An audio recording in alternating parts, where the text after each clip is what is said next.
humor vs regime? Can it be a tool of fight, or is it just a form of peaceful protest, or merely a safety valve?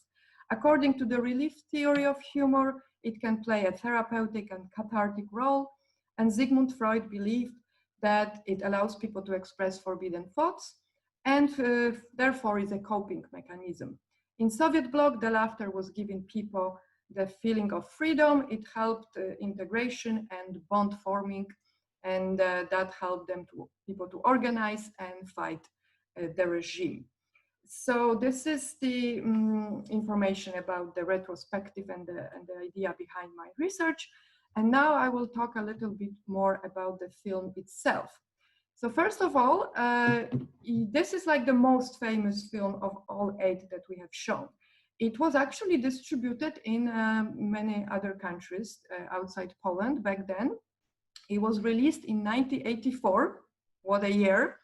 And it is quite close to George Orwell's vision of the future, a little bit different and a little bit more funny, or much more funnier.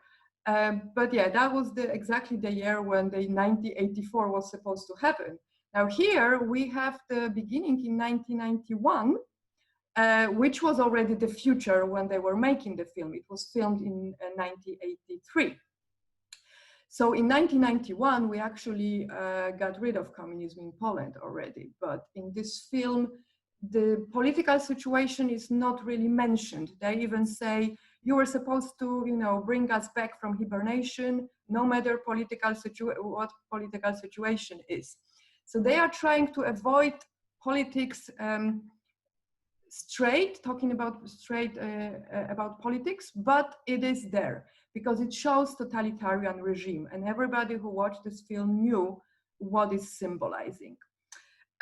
So just a little bit about the film itself. The director, Juliusz Machulski, made one more film before that, Va-Bank, which was a great hit in Poland as well. It's a very funny, great film. We would show it, but it's talking about the between war times, so it doesn't really apply to the research of Polish cult comedies in communist times. But after this one, after making Va-Bank, his debut, he got a lot of awards, and he even was sent to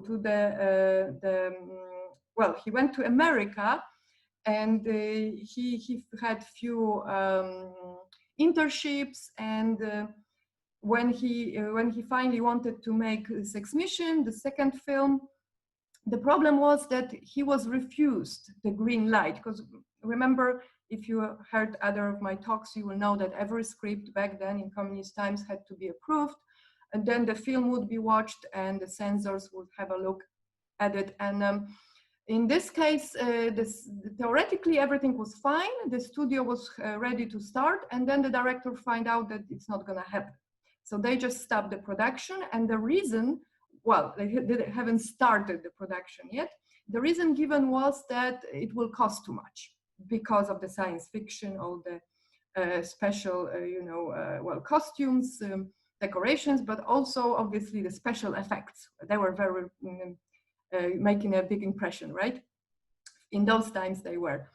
So what happened was that the director tried to make a cooperation with a Czechoslovakian film studio to have more money for the film, but the Czechoslovakian side got scared and they said, no, we're not gonna make this film with you, because back then everybody in the Soviet bloc thought that, communism will last forever, and this is too risky to make a film like that.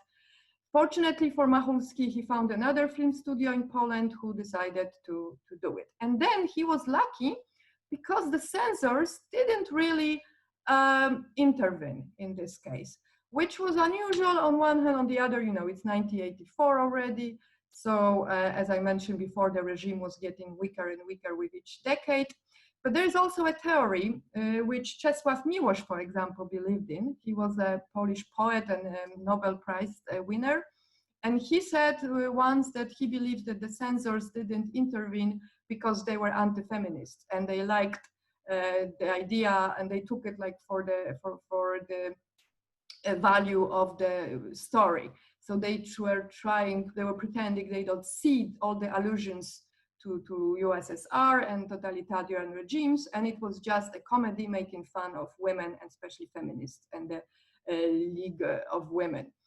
So they actually left it the way it was. It's almost 2 hours and a half. Nothing was cut off. And it was a big hit, both in Poland and abroad. Machulski actually went to America, to Hollywood, and there was a producer who wanted him to make another film because he liked Sexmission so much. Nothing came out of that, unfortunately, but he sold, well, he didn't, but it was sold to the Playboy channel that back then was existing, not for long though. Unfortunately for the director, before they aired it on their Playboy channel, they bankrupt. So, and he never got any money. That doesn't mean they didn't pay. They did pay, but to Film Polski, which was Polish film institution, the communist film studio who made the film, got all the money, which by the way was $50,000 back then in 1985 when he went to sell that film. But he never got any money from that. Luckily for him, when he made his next film in the 90s, Killer, that was bought by Hollywood. Again, the remake was not made, but you can see that his films are quite successful. And maybe you can see why. They are very Americanized in a way. In Russia, this film was showed after the title New Amazonians or Sexmission, which was quite funny because, like, what does it have to do with Amazonians except for, well, yeah, they were women warriors, and here we have women only, and some of them are warriors, but that's the only thing. Everywhere else it was so shown as Sexmission. But thanks to the fact that it was popular in Russia, the Mosfilm studio in Moscow invited the director and said, you can make any film you want. And he proposed to them to make the film. He proposed to the producer in Hollywood, which became Déjà Vu. And that's another great comedy about a gangster from Chicago with Polish roots going to Odessa and facing the reality of the USSR. He's completely lost because of differences between West and the East. You know, he cannot find his way at all. It's very funny. Again, we wouldn't show it because it's actually talking about the reality before the Second World War. And we are looking at the films that show, you know, they are made in the 80s, and that was already made in the 90s, just like Killer. So yeah, Machulski made a lot of other films. Only 2 of them make fun of the system. This one, Sexmission, and the one we're showing tomorrow, which is King Size. So the adventure with Hollywood for Machulski didn't end there, because he also later talked to David Putram. He was a producer from Hollywood. He made, among others, To Kill a Priest, a film by Agnieszka Holland, the most famous Polish female filmmaker. But again, nothing came out of it. Machulski decided he's not made for Hollywood. It doesn't work, and he stopped. He kept on making films in Poland. At least he got some money for the rights to Killer. And then he had problems because he was making Killer 2 or 2 Killers, the second part. And then the producers said in Hollywood, oh, you shouldn't make any films because we bought the rights. You have to pay us now. But they proved that they already started and it has nothing to do, and somehow they avoid paying the Hollywood studio. So quickly back to this film. So it is about lies again. Like many other films we watched so far, it's about the society that is built on lies. And that was obviously the case for communism, not only in Poland, but everywhere else. So it shows authoritarian society because we have Her Excellency, or in the end, as we find out, His Excellency, just dress up. It's actually, this role is played by Wiesław Michnikowski, very famous Polish actor, who just changes his voice to pretend a female persona better. So again, we've seen many films so far when men dress as women, women dress as men. That's a thing that's very common, as you can see in comedies. and always been. I'm not talking only about Polish comedies and not only from communist times. It obviously comes from the theater, and it was always a reason for a good laugh. So here we have authoritarian and totalitarian society. You can see it in scenes like decadence, or how would you call it, camp, decadence camp that is attacked by the police. So there are women, we find out, who don't want to live in this totalitarian society. They try to stay outside, they hide in the mines.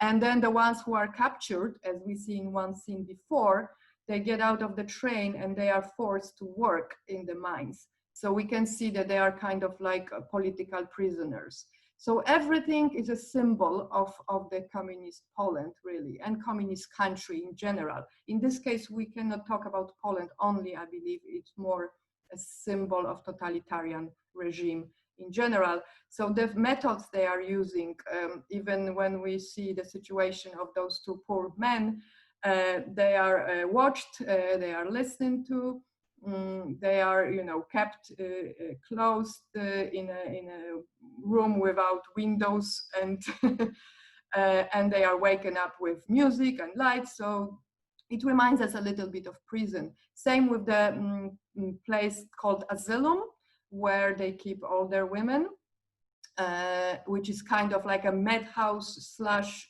old people's house. And yeah, you can see that the whole society, the way it's built or organized, is reminds us like military country. They even dress in something that looks like uniforms, right? So let me have a look at the questions now, and you still have a chance to ask some more. You have a Q&A bottom right there. Let's start with the first one. I noticed that each movie has female nudity. Today, in addition to breasts, there is pubic hair. This is a bit surprising because Poland is a Catholic nation. Was there nudity in films before communism? Is there a rating system for films in Poland? In the US, the breast would earn an R rating and Sexmission would earn an X. Sorry. How does it go in Poland? Do little kids get to see movies like this? We kind of have the ratings, yes, for cinema especially. This film is often shown on TV though, and on TV, you know, I mean, it depends on your parents, maybe if they let you watch something or no, but you cannot, you know, put a rating really. I mean, you can say it's not for viewers. I think everybody in Poland knows this film by heart, so they know who should watch it and who shouldn't. We are here all adults.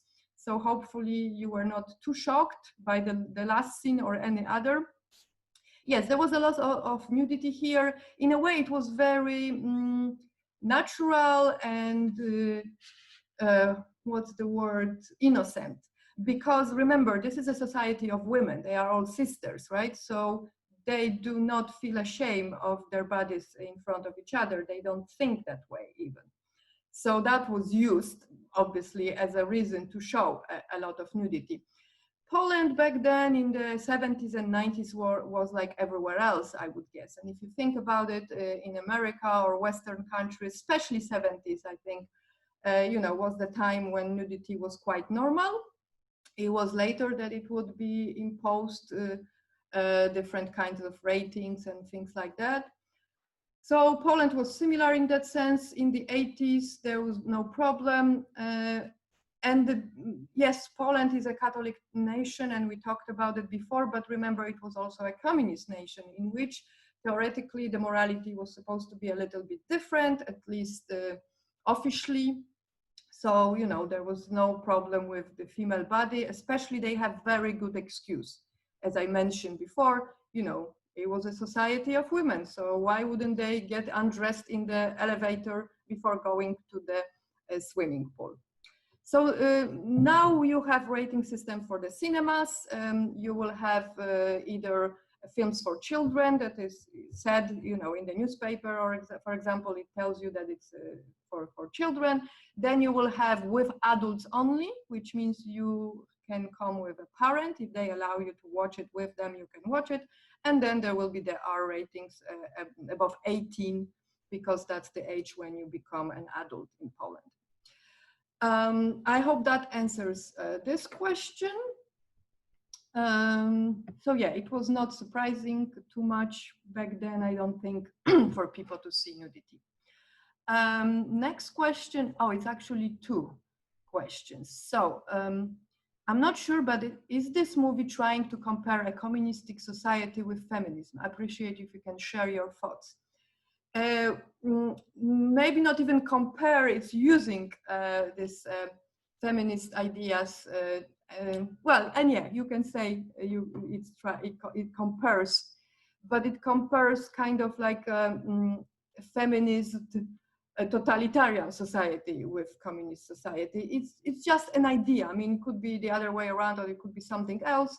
His idea, Machulski's idea, was to use the fact that there are women only, and he does add the feminist flavor to it, in a sense that they do not see finding two men as a chance to bring things back to normal.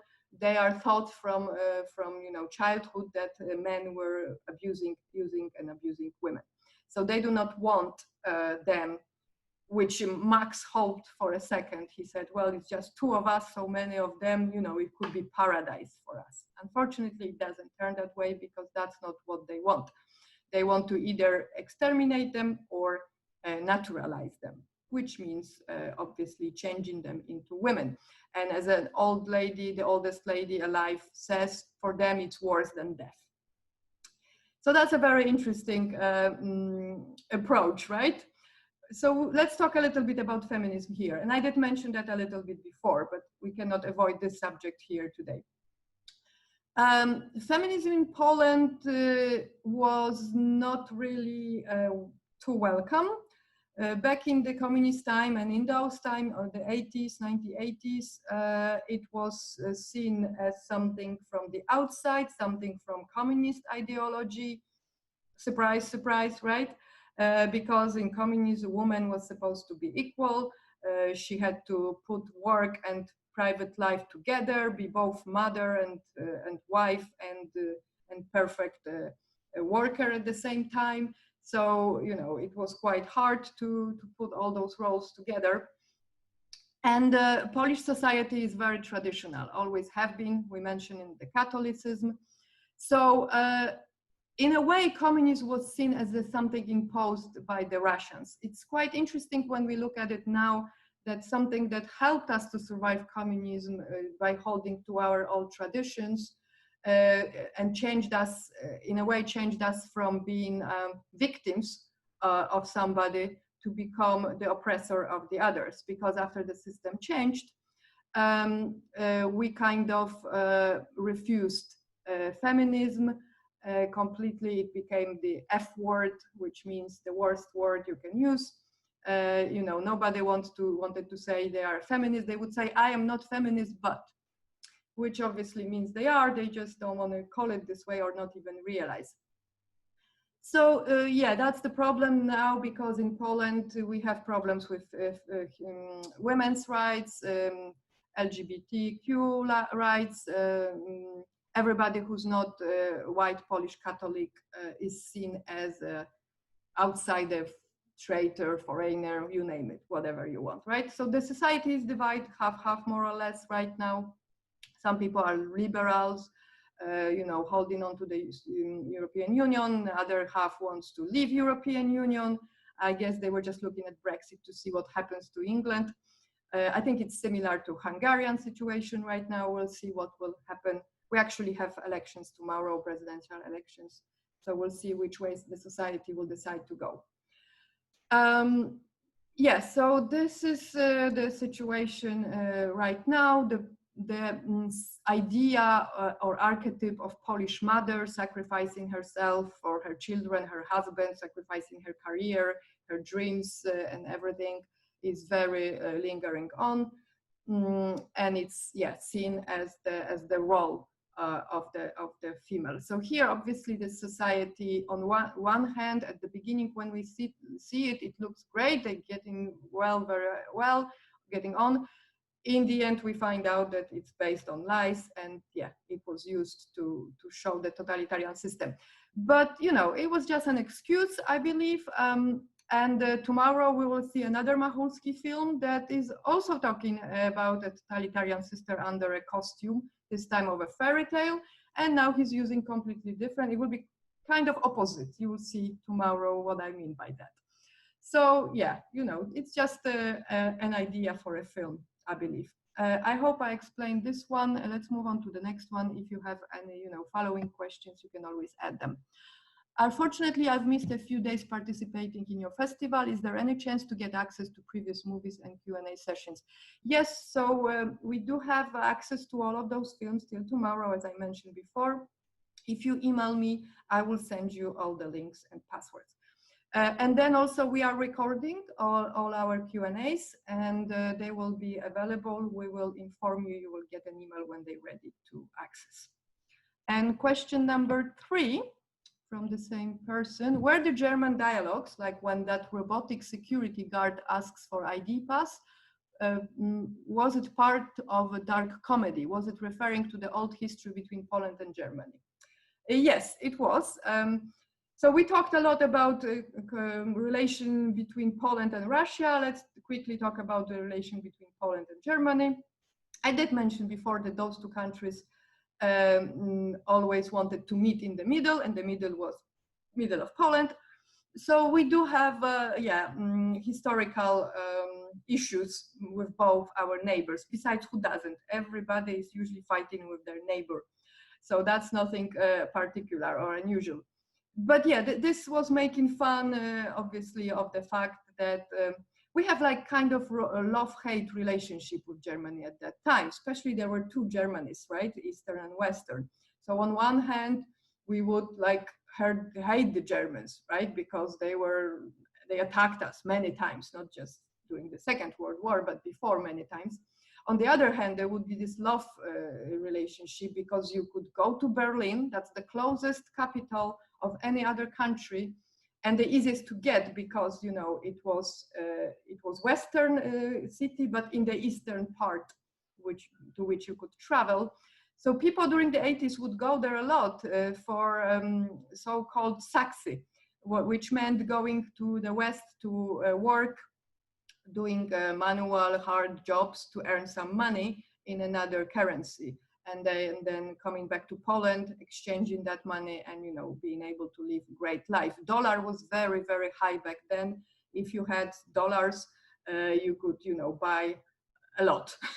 That has changed now. So yeah, the joke was the fact that when they get to the Germany border, that's what it looked like, right? They preferred to just keep on going than live there, right? They got scared. Max got scared, and he was like, no, we're not getting off here for sure.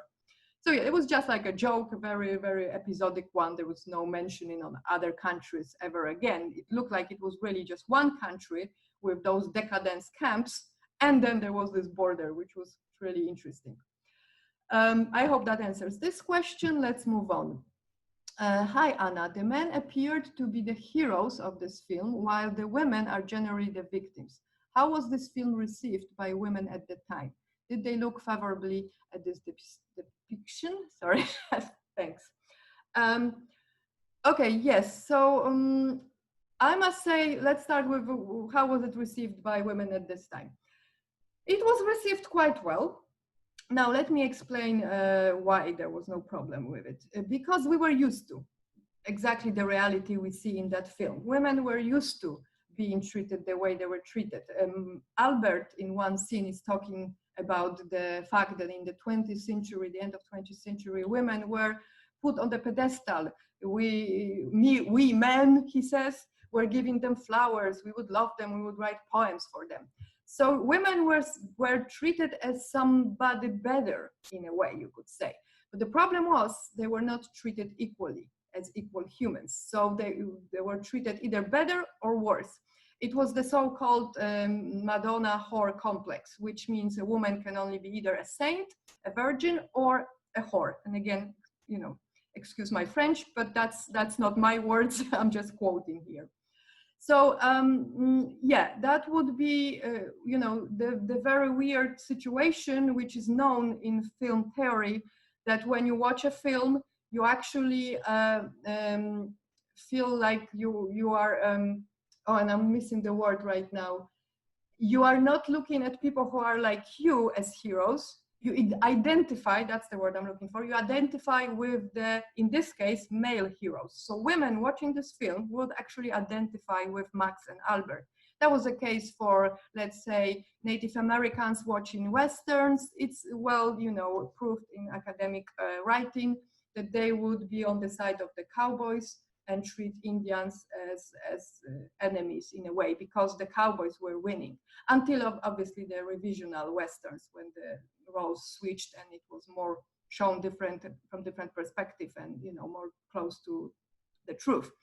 So women in that time, as I said, they were treated a little bit differently, and they were fine, not say fine with it, but they didn't know any difference or any better, let's say. I can compare this a little bit maybe to, you know, the situation when you might feel something's wrong, you know that you don't like some things that happen to you, but it's never described by anybody, and you cannot really like put it into words until somebody does. You read it and you're thinking, yeah, this is it, right? Now, excuse me this comparison, but I'm thinking, for example, if you were born in the America during slavery, you would grow up with slaves around you, and for you that would be normal in a way, right? Because this is how you were brought up. This is the only reality you knew. It was maybe later with time or after you read or hear something that you would start thinking there's something wrong here. So it was similar in a way. Another comparison I want to make here is also that people would say, oh, but you know, women had a great situation in Poland. And if you would complain about somebody being like not nice to you, they would hear from men usually, oh, I don't think that, you know, could happen. I know this man, he's nice to everybody, he couldn't do this to you. And obviously that was because they would never do this to you in front of this man. They would only do this to you, whatever that was, I don't know, let's say call you names when nobody else was around. And this is the comparison I'm talking about, going back to the situation of Black people in America. You know, I think well, I remember when I came here, and I was obviously, it's a little bit different situation that both in Poland or in England, where I lived for many years, when people would tell me, you know, oh, they say that people treat them badly, they are racist, but we don't see that. I didn't compare their situation to mine. I know that, you know, nobody call me names when I walk with somebody, with a man on the street. They only call me when I walk alone, right? So I start to think, okay, if this is what's happening to Black people in America, I'm guessing. So I believe them because I know that can happen to a person. If you follow my comparison, I hope, is that, you know, I don't need the proof, because I know what it's like. I guess some white men maybe don't know what it's like because they've never been in a situation like this. When you are treated like that, you are so shocked and surprised, you don't know how to react, right? But yeah, they would never experience that or be witness to that, because that doesn't happen when they are around. So that's the comparison I wanted to make. So yeah, right now the situation in Poland has changed. And we look at that film differently. So if you ask a Polish, white Polish man, he would probably tell you, oh no, this film is not, you know, misogynist, and it's not, you know, feminist, exaggerate. Everything is fine in this film, let's not exaggerate, that's what it was, and things like that. Yes, of course, for them, everything is fine in this film, there is no problem, right? But it was only in the 90s when we finally started to be able to talk about, you know, women's rights. And the thing is, again, from communist times, we, for example, had free contraception. But then when the 90s came and the situation has changed, the Catholic part of the Polish nation woke up and, you know, they want to make abortion illegal and things like that. So this is like an ongoing thing right now in Poland. So it's all very interesting. So let's go back just quickly to the question. The heroes were men. Everybody would identify with them, I believe, at that time. Now, this film is very funny. I mean, I still find it funny, and there's a lot of jokes. For example, the one when the two men quote different scientists to prove that men help to this, humanity to move on. They talk about Copernicus, Nicolaus Copernicus, great Polish astronomer we're very proud of. And one of the women shouts, Copernicus was a woman. So they say, what about Einstein? They said, Einstein was a woman too. So their history is rewritten, right? The history of Adam and Eve is rewritten. It was Adam who got the apple. The history of Abel and Cain is rewritten. Everything is changed from what we know. It's based on lies, as I mentioned. But yeah, the end of that scene that is very funny, and we all love it in Poland, and we quote that, is when Max gets confused and he shouts, what about Maria Skłodowska-Curie, a famous Polish scientist who married Pierre Curie and is known in the world as Marie Curie. She was Polish, yes, and she went to France and married a Frenchman. But obviously here he's confusing himself because, yeah, she was a woman, but this one is the truth, the only one of the three. So there's a lot of little jokes which I hope you laughed at. There's some situational humor as well. The scene at the decadence camp when they throw in the cakes, it's obviously like a slapstick comedy. It's on purpose, and there's a lot of things like that. So yeah, we really like that film, and I think the feminists like that film. We know it was made in a different time. We have to remember that things were different. There's something called presentism, which means you cannot look at things from the past with the perspective that you have now, because things were different. So the example usually given is something like, you would say now, if I was a Jewish person in Germany before the war, I would go to America before it all started. Well, yes, you would, because you know what happened. They didn't have that knowledge. They could not even foresee what might be happening. So obviously that's why they didn't all run away, right? So the presentism is the one that you have to remember. At that time, the perspective on things and your knowledge of things was different, and that has changed. Okay, I think this is enough about this one. Let's look at another one. Did the film imply that her/his excellency is gay?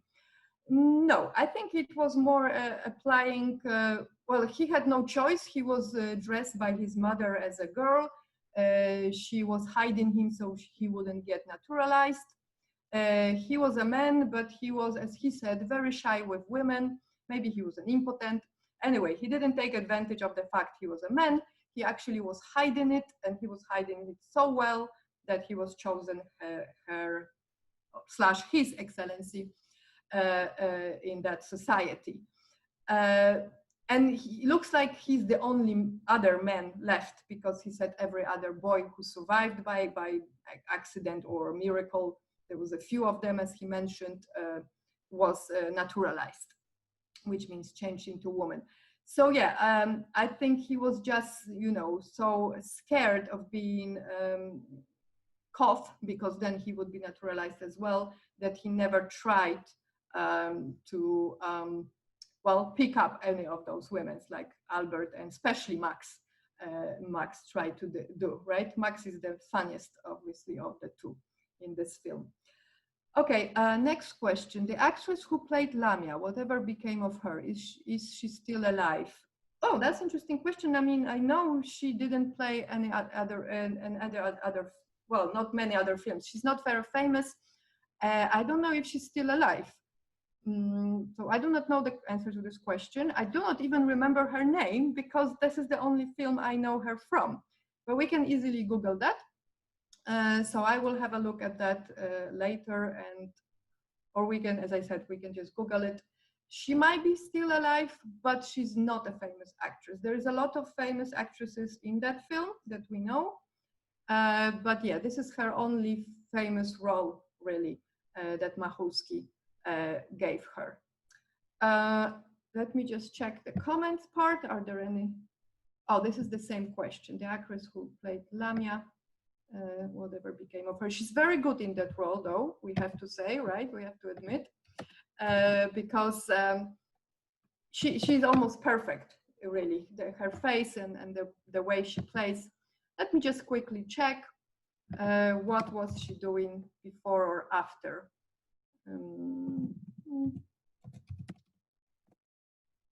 And what is her name as well. So, Lamia. Bożena Stryjkówna. She was born in Warsaw. There is no date of death, so I'm guessing she's, well, I'm not guessing, I'm sure that she's alive.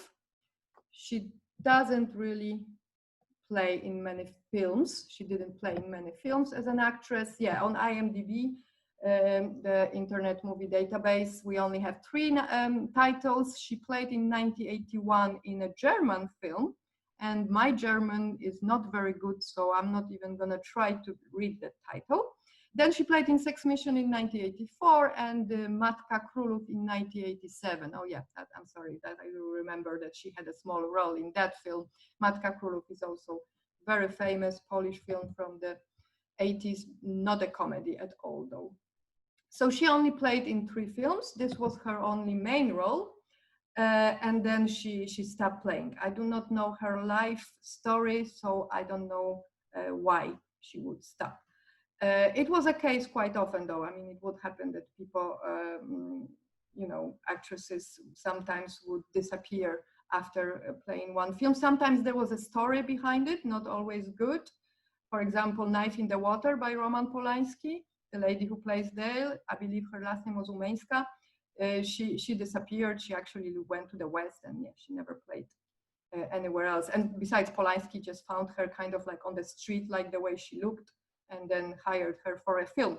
That was quite popular back then in the days. Again, not only in Poland, I believe, that beautiful girls would be stopped on the street by directors, photographers. Nowadays is agency workers from fashion agencies, right? They would come to you and say, I will make a star of you. So yeah, that's probably what happened. Okay, there looks like there are no more questions here. I hope I answered the question of feminism here enough, because obviously this film is asking for that subject. Let me just quickly sum up that the situation right now is different. There are obviously there are gender studies, there are organizations that fight for women's rights. The situation is not very bad, but there are tries from time to time, especially the abortion law is the one that everybody's fighting over, like everywhere else. I would say there was even something called the Black March, which meant that women one day left the offices dressed in black and went to the street. It was a Monday, if I remember well. So they just wanted to show, we are more than half of the society. And if we stop working, then the country will be in trouble. And the abortion law that was prepared was not passed back then. Okay, I have one more question in the meantime. So let's have a look. This film seems like it draws a lot on Logan's Run. Do you know if Machulski was explicitly inspired by that film? Logan's Run, I don't think I recognize that title. Now, remember some titles when they are translated, they are completely different. Like we had a case of, in case of Nie ma róży bez ognia, there's no rose without fire, it was translated as a Jungle Book of Regulations. So do you mean the one from 1976? An idyllic science fiction future has one major drawback. Life must end at the age of 30. Okay, oh, that's interesting.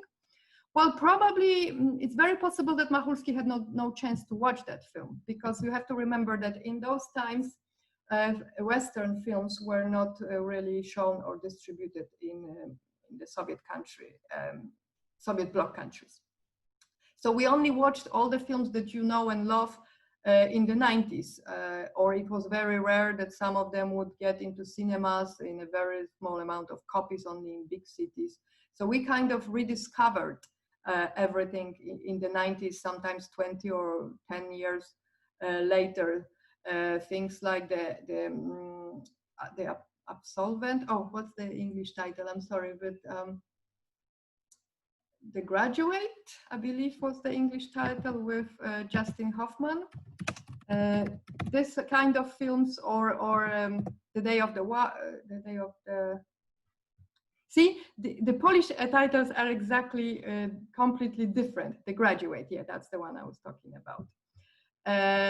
But the problem with the titles is that they are sometimes completely differently translated. So it was only in the 90s then we started to see films more or less at the same time as they were released in America or in the West. So we could only see the Russian films or the films that were made in other communist countries. There's another title that somebody mentioned, Soylent Green. I do know this one. Yes, especially the subject of cannibalism that shortly appears here, right? Yes, that would be, yeah, it's in a way a similar thing, but again, it's the film from the 70s. If Machulski didn't see it by accident at some festival while he was abroad, he, unlike other directors of films we talked today, I mean, during those 8 film days, he was actually going abroad much more than the others, because he's been to America for an internship, and yeah. Okay, there is another question. So just to finish up the other 2, he probably didn't see them, but I cannot tell for sure. He would be the only person to be able to answer. He might have heard of them though. The last question that we have here is, I know that there were a lot of bootleg VHS tapes circulating in Romania in the 1980s. Did Poland also have a similar underground film economy? Yes. In the 80s, it started exactly. VHS cassettes were very popular. You would have places where you would go and borrow them. So obviously, again, it's quite funny because this film was bought by Playboy Channel, as I mentioned at the very beginning. So it was treated like an artistic Eastern European erotic film in a way, even though there was no much, you know, just some nudity. So obviously those kind of films were very popular back then because that was something new in Poland. But any other American films, yes, sometimes you were able to find this second circulation. I even mentioned the film club in the church that my brothers were leading in the 80s. So they would show forbidden films, American films there from the VHS cassettes. Films like To Kill a Priest by Agnieszka Holland that I mentioned, about the killing of a Polish priest, with Christopher Lambert and Ed Harris. So that was very popular. It actually helped people to get access to, but you only could get what there was. And obviously the quality was getting worse and worse every time you would watch it. So nobody's doing that now. Now we have DVDs and Blu-rays, right? Okay, so I hope I answered all your questions. Let me just quickly check the chat. Yeah, looks like there's nothing else. So this is the last minute. If you have one more question, please ask now. If there will be no more questions, then I will just remind you that tomorrow it's different time. On Saturdays, we show films at 1. So the last film, King Size, and personally my favorite of Machulski films, but also of the 8 we are showing, even though I love them all. And you will find out tomorrow why is my favorite if you join us. So 1 p.m. To get the link. It's quite long, so I won't be talking much tomorrow, so don't be late. And then at 8 we will come back for the Q&A. And I do recommend tomorrow's film if you like Sexmission. It will be similar, less nudity, unfortunately. I have to warn you, much less, because it's a fairy tale about dwarves. So obviously the situation is completely different than here. Here it was excused. It was a good excuse for it. In King Size, there won't be.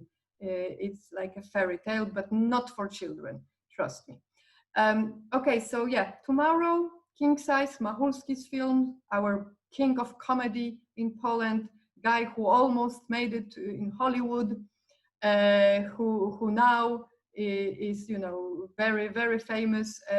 Unfortunately, at some point, the films that he was making were not becoming cult anymore. Maybe, as we know, cult film, it takes time to become cult, and it's a cult base.